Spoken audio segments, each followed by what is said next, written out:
Assalamualaikum warahmatullahi wabarakatuh. Perkenalkan, kami dari kelompok 1 ingin membahas Gunung Krakatau dan anak Krakatau. Sebelumnya perkenalkan, nama saya Adam Paling Teman Dorong dengan NIM 101-2018. Nama saya Aryo Giga dengan NIM 101-23-120. Perkenalkan, nama saya Barak Christopher dengan NIM 10-12-23-036. Perkenalkan, nama saya Rangga Pengajar Wisdada dengan NIM 101-23-102. Perkenalkan, nama saya Gezer Alfat Stabil dengan NIM 10-12-23-020. Perkenalkan, nama saya Ahmad Faiz Suryana dengan NIM 101-23-092. Yang berikutnya kita akan membahas tentang bagian-bagian dari gunung api. Yang pertama ada dapur magma di mana tempat magma itu tersimpan. Lalu ada sil di mana magma yang menerobos. Lalu ada saluran gas, tempat jalur magma itu, dan ada kawah tempat keluarnya magma, dan ada aliran lava di mana hasil magmanya keluar. Lalu ada awan es, dan yang terakhir ada kerucut gunung api. Itu bentuk geomorfologi dari gunung tersebut. Lalu ada lokasi dan latar tektonik Gunung Krakatau dan Anak Krakatau. Gunung Krakatau dan Anak Krakatau merupakan gunung api yang terletak di perbatasan antara Pulau Jawa dan Sumatera, atau lebih tepatnya di Selat Sunda. Kedua gunung tersebut memiliki letak administratif di Lampung, Sumatera. Dilihat dari kondisi tektoniknya, Gunung Krakatau dan Anak Krakatau terletak di zona subduksi aktif antara lempeng Indo-Australia dan lempeng Eurasia. Yang keduanya adalah bagian dari cincin api Pasifik. Krakatau sudah mengalami erupsi besar pada tahun 1883 dan telah terbentuk kaldera. Lalu setelahnya pada tahun 1927 terbentuklah Gunung Anak Krakatau di atas kaldera Gunung Krakatau. Lalu ada karakteristik magma dari erupsi. Baik Gunung Krakatau ataupun Anak Krakatau memiliki jenis magma yang bersifat basaltik hingga andesitik. Kedua gunung tersebut memiliki erupsi yang bersifat strombolian dan sursteian. Untuk letusan strombolian, erupsi ditandai dengan lontaran lava pijar yang terjadi secara periodik, sedangkan letusan sursteian terjadi akibat interaksi antara magma dan air tersebut.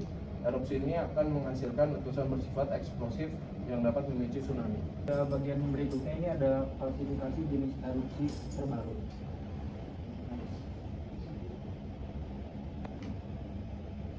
Nah, jadi erupsi di Gunung Anak Krakatau yang terbaru terjadi pada 3 Desember 2023, tepatnya pukul 9.08 WIB. Dia menunjukkan karakteristik berupa erupsi eksplosif dan menghasilkan kolom abu yang tinggi sekitar 800 meter di atas puncak gunung dengan amplitudo sebesar 72 mm dan durasinya kurang lebih 30 detik. Selanjutnya, di sini ada klasifikasi erupsinya. Jadi klasifikasi erupsi yang terjadi di Gunung Anak Krakatau ini pertama ada eksplosif yang ditandai dengan lontaran abu vulkanis dan suara dentuman yang keras hingga Pulau Sebesi dan beberapa wilayah di Banten lainnya. Dengan tinggi kolom abunya bervariasi antara 700 meter hingga 3000 meter di atas puncak Gunung Anak Krakatau. Erupsi yang tertinggi tercatat pada 11 Mei 2023 dengan kolom abu mencapai 3000 meter. Dan frekuensinya sepanjang tahun 2023 Gunung Anak Krakatau ini mengalami 87 kali erupsi yang tercatat hingga 29 November 2023. Dan status aktivitasnya sampai sekarang nih masih aktif dengan levelnya 3, yakni siaga, dengan rekomendasi dari pemerintah agar masyarakat tidak mendekati daerah-daerah rawan aktif dalam radius kurang lebih 5 km. Selanjutnya ada potensi bahaya dan sumber daya Gunung Krakatau dan Anak Krakatau. Next. Walaupun telah lama mengalami erupsi, Gunung Krakatau yang sekarang merupakan Gunung Anak Krakatau yang masih mengalami fase sebagai gunung api yang aktif. Maka dari itu, kedua gunung tersebut masih memiliki potensi bahaya yang sangat nyata. Lontaran material pijar memiliki lontaran material yang jaraknya sangat jauh hingga kurang lebih dari 200 km dari pusat gunung api dan bahkan dapat lebih jauh. Kemudian ada sebaran abu vulkanik, memiliki arah persebaran abu vulkanik yang sangat tergantung kepada arah dari sebaran angin sehingga dapat menjangkau area yang sangat luas. Kemudian ada tanah longsor. Potensi yang selanjutnya ditimbulkan dari Gunung Anak Krakatau adalah berupa longsoran lereng. Longsoran lereng Gunung Anak Krakatau memiliki potensi tsunami di daerah sekitarnya. Terakhir kali tersebut terjadi pada saat erupsi pada tahun 2018. Potensi yang dihasilkan pada Gunung Krakatau dan Anak Krakatau pertama adalah potensi geotermal. Walaupun Gunung Anak Krakatau memiliki potensi bahaya bencana yang besar, Gunung Anak Krakatau sebenarnya sangat baik apabila dimanfaatkan untuk energi panas bumi. Terlebih lagi dengan didukung oleh proses vulkanisme yang masih berlangsung di Gunung Anak Krakatau. Yang kedua ada potensi geowisata. Pertama ada pendakian dan trekking. Yang kedua ada wisata edukasi mengenai vulkanologi, geomorfologi, dan mitigasi bencana. Yang ketiga ada geowisata perairan seperti mengelilingi pulau-pulau sekitar Gunung Anak Krakatau. Next. Selanjutnya ada metode pemantauan saat ini untuk Gunung Krakatau dan Gunung Anak Krakatau. Walaupun telah lama mengalami erupsi, Gunung Krakatau yang telah merupakan Gunung Anak Krakatau masih mengalami fase sebagai gunung api yang aktif. Maka diperlukan pemantauan agar seluruh aktivitas Gunung Anak Krakatau bisa terpantau. Ada beberapa metode yang dapat dilakukan, diantaranya metode geofisika dan GIS. Metode GIS dilakukan dengan cara mengamati kenaikan permukaan tanah atau inflasi yang umumnya terjadi karena proses pergerakan magma ke permukaan yang menekan permukaan atas di atasnya. Pada bagian ini kita dapat melakukan dengan metode GIS, lebih tepatnya Differential Interferometry Synthetic Aperture Radar atau disingkat DINSAR. Baik, selanjutnya ada differential interferometry synthetic aperture radar atau kita singkat dengan DINSAR, adalah teknik akuisisi dua data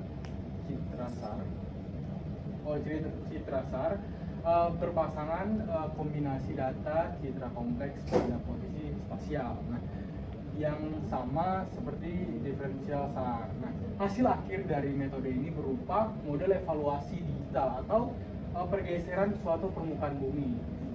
Teknik interferometri ini dia memungkinkan untuk mengetahui fenomena deformasi dengan akurasi cm hingga milimeter dan dengan cakupan yang luas. Jadi kita bisa mengetahui pergerakan dari deformasi yang terjadi dari sentimeter hingga milimeter. Selanjutnya ada metode geofisika. Nah, pengamatan gunung api dengan metode seismik dilakukan dengan memasang seismometer di sekitar gunung api untuk merekam dan menganalisis gelombang seismik akibat pergerakan magma atau gas. Jadi hasil dari erupsi ini kita akan merekam, kemudian baru kita menganalisis potensi letusan dari erupsi gunung api ini. Selanjutnya, nah yang selanjutnya ada aspek geofisika Gunung Krakatau, terbagi menjadi 4. Yang pertama itu ada gempa vulkanik. Nah, gempa akibat pergerakan magma dan tekanan gas. Nah, hal ini terjadi di 2018 dan memicu tsunami terjadi, yaitu di antara Banten sampai Lampung. Selanjutnya ada struktur bawah permukaan. Nah, sistem magma dinamis, saluran magma aktif. Selanjutnya itu kita melakukan survei seismik, magnetotelurik, petakan ruangan magma. Jadi hasil dari seismik itu kita melakukan petakan ruangan magmanya. Yang selanjutnya ada deformasi gunung. Nah, deformasi ini terjadi menyebabkan longsor yang terjadi di tahun 2018 yang menyebabkan permukaan tanah itu turun sebanyak 338 sampai 110 meter gitu. Selanjutnya itu ada volume yang hilang antara 150 sampai 170 juta meter kubik. Selanjutnya itu ada kawah baru yang muncul di 2019 akibat vulkanis itu tersebut. Dan yang terakhir adalah medan magnet dan gravitasi. Nah, deteksi intrusi magma dan struktur geologi. Dan yang terakhir anomali gravitasi yang ditunjukkan dari ruang magma ini. Jadi dari ruang ini menunjukkan adanya medan magnet seperti itu.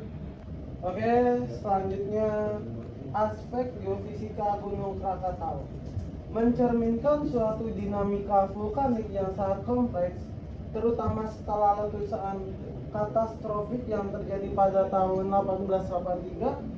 Berdasarkan studi batimetri dan gravitasi, struktur internal Gunung Krakatau menunjukkan adanya variasi densitas batuan dan kompleksitas arsitektur di bawah permukaan bumi.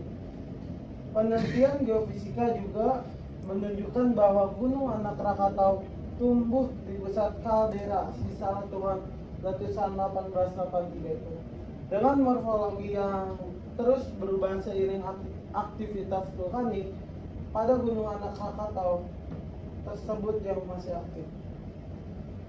Salah satu perubahan paling signifikan yang terjadi pada erupsi 22 Desember 2018 ketika sebagian besar tubuh Gunung Anak Krakatau runtuh. Hal tersebut menyebabkan berkurangnya ketinggian elevasi permukaan yang awalnya adalah dari sekitar 260 meter menjadi 180 meter di atas permukaan laut. Hal ini diamati melalui analisis digital elevation model atau DEM dan foto udara prapaska erupsi. Oke, selanjutnya lebih banyak lagi studi tomografi seismik 3 dimensi juga mengungkapkan adanya keberadaan zona kecepatan seismik rendah di bawah Gunung Anak Krakatau. Hal tersebut mengindikasikan adanya akumulasi tubuh magma. Zona ini menjadi indikator penting dalam mendeteksi aktivitas magma yang berpotensi menimbulkan erupsi. Selain itu, pemantauan deformasi menggunakan data satelit seperti Sentinel-2 telah berhasil mendeteksi perubahan bentuk permukaan dan pergerakan lereng secara real time yang sangat penting dalam sistem peringatan dini. Salah satu hasil penting dari pemantauan ini adalah identifikasi deformasi yang terjadi sebelum runtuhnya lereng Anak Krakatau pada 2018 yang kemudian memicu tsunami mematikan di Selat Sunda. Berbagai pemodelan dan simulasi tsunami telah dilakukan untuk memahami dampaknya dan meningkatkan mitigasi bencana ke depannya. Oke, selanjutnya, selain struktur bawah permukaan, deformasi morfologi, aktivitas seismik, dan potensi tsunami, terdapat beberapa aspek geofisika lain yang penting untuk memahami dinamika Gunung Krakatau dan Anak Krakatau. Salah satu diantaranya adalah kajian medan magnet. Survei magnetik dilakukan untuk mendeteksi perubahan sifat magnetik batuan vulkanik yang terjadi akibat aktivitas magmatik atau hidrotermal. Di kawasan Krakatau, data magnetik membantu mengidentifikasi zona rekahan dan jalur intrusi magma yang tidak tampak di permukaan. Selain itu, metode geolistrik seperti magnetotelurik atau disingkat dengan MT juga telah digunakan untuk menentukan zona konduktif di bawah permukaan. Zona ini biasanya dengan keberadaan kantong fluida panas atau batuan yang telah berubah secara hidrotermal. Hasil pemetaan resistivitas membantu mengungkapkan seberapa kantong magma dan jaringan rekahan yang menjadi jalur keluarnya gas dan lava. Sekian dari kelompok kami, kurang lebihnya mohon maaf. Wassalamualaikum warahmatullahi wabarakatuh.